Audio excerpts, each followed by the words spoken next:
యాదాద్రి భువనగిరి జిల్లా చౌటుప్పల్ మండలం పంతంగి పొలాల వద్ద నిన్న వ్యక్తి దారుణ హత్యకు గురయ్యాడు.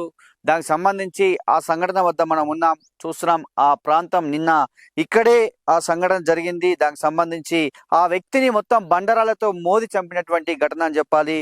చూస్తున్నాం. రాపోలు దానయ్య, మరి అతను ఈ యొక్క సంబంధించి కొంత మంది దగ్గర వ్యవసాయం చేస్తూ ఉన్నటువంటి పరిస్థితి. గత 5 సంవత్సరాలు కూడా ఇక్కడే పక్కనే ఉన్నటువంటి, అంటే ఇక్కడ కనిపిస్తుంటది పక్కనే వ్యవసాయ క్షేత్రం ఉంది. ఆ వ్యవసాయ క్షేత్రంలో గత 5 సంవత్సరాలుగా పనిచేస్తున్నారు మరి దానయ్య అని చెప్పవచ్చు. మరి వారి కుటుంబం నిన్న మరి భార్యతో కలిసి నిన్న బండి మీద బయలుదేరాడు. బండి మీద వచ్చినటువంటి సందర్భంలో గడ్డి కోద్దామని చెప్పి ఈ ప్రాంతానికి వచ్చాడు. ముంగటున్నటువంటి పొలం దగ్గరికి వచ్చాడు. ఆ పొలం దగ్గరికి వచ్చిన సందర్భంలో భార్యాభర్తలు ఇద్దరు కూడా కొద్దిసేపు గడ్డి కోస్తున్న సందర్భము. కొంతసేపు అయిన తర్వాత భర్త కనిపిస్తలేదని చెప్పి భార్య నిన్న చెప్పడం జరిగింది. మరి ప్రధానంగా చూస్తున్నాం, మరి ప్రధాన నిందితుడుగా మరి మనకున్నటువంటి సమాచారం మేరకు వారి యొక్క అంటే చనిపోయినటువంటి అన్న కొడుకే ఒక నిందితుడిగా ఉన్నటువంటి విషయం అని మనకు స్పష్టంగా కనిపిస్తుంది. ఒక వివాహేతర సంబంధమే దీనికి ప్రధాన కారణంగా భావిస్తున్నాం. చూస్తున్నాం మనం అంతా కూడా. నిన్న ఈ ప్రార్థన వద్దనే పెనుగులాట జరిగిందని చెప్తున్నారు. ముగ్గురు వచ్చారు, అతనికి పైన దాడి చేశారు. ఎందుకంటే చాలా బలంగా ఉన్నాడు దానయ్య, ఆ గట్టిగా ఉన్నటువంటి వ్యక్తి. మరి ఆ దానయ్యను చంపిన సందర్భంలో ఆ రాళ్ళు కూడా అక్కడే పడ్డటువంటి పరిస్థితి మొత్తం కూడా. మరి మనం రక్తపు చూపియొద్దు కాబట్టి రక్తపు మడుగులు ఉన్నటువంటి పరిస్థితి, ఆ రక్తపు రాయి ఉన్నటువంటి పరిస్థితి మనకు స్పష్టంగా కనిపిస్తుంది.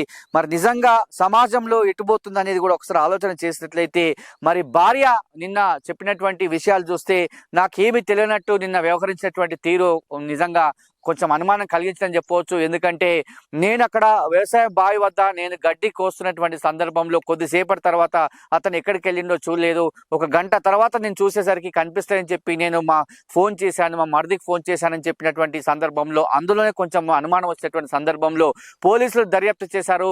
చౌటుప్పల్ సిఐ మన్మథ్ కుమార్ కావచ్చు, అదేవిధంగా డిఎస్పీ మధుసూదన్ రెడ్డి గారి ఆధ్వర్యంలో, ఎస్ఐ యాదగిరి ఆధ్వర్యంలో మొత్తం కూడా దర్యాప్తు చేసి దీనంతా కూడా ఒక పురోగతి తీసుకొచ్చారు. దరిదాపు ముగ్గురిని విచారించిన సందర్భంలో, ఎందుకంటే వారంతా కూడా అంకిరెడ్డిగూడెం చెందినటువంటి దానయ్య, అదేవిధంగా పంతంగికి సంబంధించి కొంతమంది దగ్గర వ్యవసాయం చేసినటువంటి పరిస్థితుల్లోనే ఈ ఘటన జరిగింది. కాబట్టి మరి దీనికి సంబంధించి వారిని విచారించినప్పుడు ఇది వివాహేతర సంబంధానికే దారితీసని చెప్పవచ్చు. వివాహేతర సంబంధం నేపథ్యంలోనే మరి సొంత వారి యొక్క చనిపోయినటువంటి అన్న కొడుకుతోటి వివాహేతర సంబంధం ఉందని చెప్పి పోలీసులు అయితే నిర్ధారించారని చెప్పవచ్చు. ఎందుకంటే నిన్న జరిగినటువంటి ఘటనకు సంబంధించి నిన్న ఇక్కడే ఈ ప్రాంతం మధ్య మనం చూస్తున్నాం. ఈ ప్రాంతం మధ్య అతని డెడ్ బాడీ కూడా ఉన్నటువంటి పరిస్థితి మనము నిన్న చూసినటువంటి విజువల్స్ మనకు స్పష్టంగా కనిపిస్తుంది. ఈ గుట్టల మధ్య, ఎందుకంటే ఇదంతా కూడా వ్యవసాయ పొలాలకు కొద్ది దూరంలో ఉన్నటువంటి గుట్టలు. ఇక్కడ కూడా ఎవరు ఉండేటువంటి ప్రదేశము మొత్తం కూడా నిర్మానుష్య ప్రదేశం అని చెప్పాలి. ఈ నిర్మానుష్య ప్రదేశంలోనే ఈ ఘటనకు సంబంధించి ఇక్కడ తీసుకొచ్చి చంపారని చెప్తున్నారు. అతడు కొంచెం బలంగా ఉండడం వల్ల కొంచెము అరుపులు కానీ అదేవిధంగా కొంచెము వెళ్ళే ప్రయత్నం చేశారు. కానీ ఆ ప్రయత్నాన్ని వాళ్ళు అంతా కూడా వెళ్తుందని చెప్పి మొత్తం కూడా రాళ్లతోటి మోదారని చెప్పవచ్చు. చూస్తున్నాం ఇక్కడే ఈ రాళ్ల వద్దే అతన్ని చంపినటువంటి పరిస్థితి స్పష్టంగా మనకి ఇక్కడ కనిపిస్తుంది. మొత్తం కూడా రక్తపు కూడా ఈ రాళ్ల వద్దే ఉన్నటువంటి పరిస్థితి. మనం వచ్చినటువంటి సందర్భంలో కొంచెం వాసన కూడా వస్తున్నటువంటి పరిస్థితి అని చెప్పవచ్చు. ఎందుకంటే ఈ ప్రదేశం దగ్గరే ఖచ్చితంగా ఈ ఘటన అయితే జరిగిందని చెప్పవచ్చు. చూస్తున్నాం ఈ రాయి దగ్గరే మనకు స్పష్టంగా కనిపిస్తుంది. ఈ రాయి దగ్గరే మోదారు. తల మీద మొత్తం కూడా గాయాలైనటువంటి పరిస్థితి. మరి రాయితో మోదారా, ఇంకేమన్నా కత్తితో ఇట్లా పొడిచారా అనేది కూడా ఇంకా దర్యాప్తులో తేలాల్సి ఉంది. అది కూడా చూడాల్సినటువంటి పోలీసులు అయితే దర్యాప్తు చేసేటువంటి పరిస్థితి మనకు స్పష్టంగా కనిపిస్తుంది. ఏది ఏమైనప్పటికీ ఒక వివాహేతర సంబంధానికి అడ్డు వస్తున్నారనే నేపథ్యంలోనే ఒక భర్తను ఒక ప్లాన్ ప్రకారమే చంపించారని చెప్పి కొంతమంది గ్రామస్తులు వాపోతున్నారు. ఎందుకంటే బావి దగ్గరికి తీసుకొచ్చారు. ఇద్దరు కలిసి భార్య భర్తలు బండి పైన వచ్చారు. గడ్డి కోద్దామని చెప్పి ఇద్దరు బయలుదేరారు.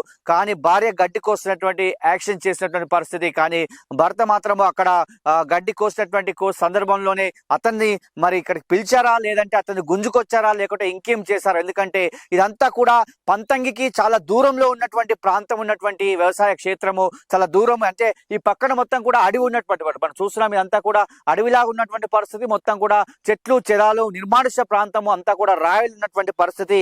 కానీ మరి ప్రధానంగా ఈ ప్రదేశాన్ని ఎంచుకున్నారంటే నిజంగా ఒక మంచి మంచి ప్లాన్ ప్రకారమే దీన్ని చంపారని చెప్పవచ్చు, ఒక ప్లాన్ ప్రకారమే నడిచిందని చెప్పవచ్చు. మరి భర్త వివాహేతరానికి అడ్డొస్తున్న ముఖ్య ఉద్దేశంతోనే ఈ ప్లాన్ చేశారని చెప్పవచ్చు. అది యొక్క మరి నిజంగా సభ్య సమాజం తలదించుకునేలా ఈ యొక్క చంపేశారని చెప్పాలి. ఎందుకంటే ఒక భర్తకు సంబంధించి సొంత అన్న కొడుకే ఈ దుశ్చర్యకు పాల్పడ్డాడు. సొంత అన్న కొడుకు సంబంధించి వ్యక్తితోటే మరి వివాహేతర సంబంధం ఉందని చెప్తున్నారు. చాలా మంది గ్రామస్తులు మాత్రం ఇక్కడ ఉన్నటువంటి సందర్భంలో, మనం ఇక్కడికి వస్తున్నటువంటి సందర్భంలో తిడుతున్నటువంటి పరిస్థితి స్పష్టంగా కనిపిస్తుంది. రైతులు కూడా తిడుతున్నారు. ఎందుకంటే నిన్న మొన్నటి వరకు వారితో మాట్లాడాడు, వారితో కలియ తిరిగాడు. ఇక్కడ ప్రాంతంలో వారందరితో కూడా మంచిగా ఉన్నటువంటి దానయ్య, రాపోలు దానయ్య, అతనికి 2 కుమార్తెలు, 1 కుమారుడు ఉన్నారు, 3 పిల్లలు. మరి ఆ 3 పిల్లలు ఉన్నప్పటికీ కూడా మరి భార్య చేసేటువంటి తప్పుకు నిజంగా మరి అనవసరంగా అంత మంచి వ్యక్తిని బలి తీసుకుందని చెప్పాలి, అంతమంది వ్యక్తిని చంపించిందని చెప్పాలి. ఎందుకంటే మరి నిన్న ఇమ్మీడియట్లీగా ఎంబడే చాకచక్యంగా వ్యవహరించి చౌటుప్పల్ పోలీసులు మాత్రము ఈ కేసు మాత్రం చాలా స్పీడ్గా ఛేదించారని చెప్పవచ్చు. ఎందుకంటే వెంబడెంబడే దానికి సంబంధించి అనుమానాలు ఏమి ఉన్నాయని చెప్పి వాళ్ళందరినీ కూడా 3 విచారించారు. మొత్తం కూడా మరి 3 నుంచి 4 అయితే కార్యక్రమంలో పాల్గొన్నట్టు తెలుస్తుంది. మొత్తానికైతే ఈ కేసు మాత్రం ఛేదించారని చెప్పవచ్చు. నిజంగా వివేహాతరానికి చూస్తున్నాం, ఎన్నో సంఘటనలు జరుగుతున్నప్పటికీ, మరి భార్యాభర్తల మధ్య ఎన్నో సంఘటనలు జరిగినప్పటికీ ఇలాంటి దుశ్చర్య మాత్రం ఖండించాలి. ఎందుకంటే ఒక వివాహేతర సంబంధానికి అడ్డొస్తున్న నేపథ్యంలో ఈ విధంగా చంపించడము, బండరాయిలతో మోదించి చంపించడం అయితే, ఒక దారుణానికి ఒడగట్టడం అయితే నిజంగా బాధ కలిసే విషయం చెప్పవచ్చు. ఇది ఇక్కడ ఉన్న పరిస్థితి. గురునాథ్తో శరత్, యాదాద్రి భువనగిరి జిల్లా, పంతంగి.